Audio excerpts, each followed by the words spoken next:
યુવા ઉદ્યોગ સાહસિક અને શિક્ષણ નિષ્ણાંત ઉમંગ પટેલને અમેરિકાની પ્રસિદ્ધ મેડિકલ સ્ટેટ યુનિવર્સિટી દ્વારા પીએચડીની ડિગ્રી એનાયત કરવામાં આવી છે।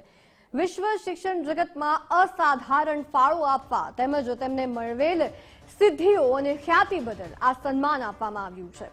10 ફેબ્રુઆરીએ દુબઈમાં 13મી વર્લ્ડ સ્કૂલ સમિટ દરમિયાન ડોક્ટર ઉમંગ પટેલને વૈશ્વિક શિક્ષણમાં તેમના ઉત્કૃષ્ટ યોગદાન માટે કોલેબોરેટિવ લીડર એવોર્ડ એનાયત કરવામાં આવ્યો।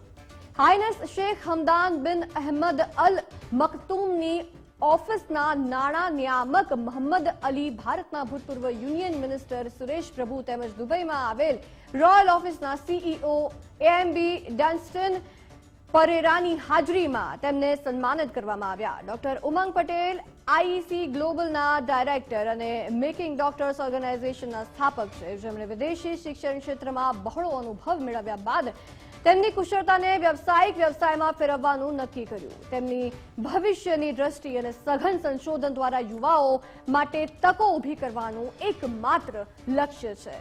છેલ્લા 15 વર્ષમાં તેમણે 10,000થી વધુ વિદ્યાર્થીઓ અને વાલીઓનું કાઉન્સેલિંગ કર્યું, તેઓને કારકિર્દીની પસંદગી માટે માર્ગદર્શન આપ્યું। હવે તેમણે જીસીસી સુધી તેમજ ગલ્ફ દેશોમાં રહેતા ભારતીયોને તેમની સેવાઓ મળી રહે તે માટે દુબઈમાં આઈઈસી ગ્લોબલ એલએલસીની સ્થાપના કરી છે। વિશ્વ પ્રસિદ્ધ યુનિવર્સિટીઓ, કોલેજો, શાળાઓ, વોકેશનલ સ્ટડી સેન્ટર્સ, અન્ય દેશ તેમજ વિદેશના શિક્ષણ વ્યવસાયિકો સાથે સતત કાર્યરત ભારતની અગ્રણી અને સૌથી વિશ્વાસપાત્ર સંસ્થા તરીકે આઈઈસી ગ્લોબલ અને મેકિંગ ડોક્ટર્સ ઓર્ગેનાઇઝેશન વિદ્યાર્થીઓની પ્રથમ પસંદગી બની છે।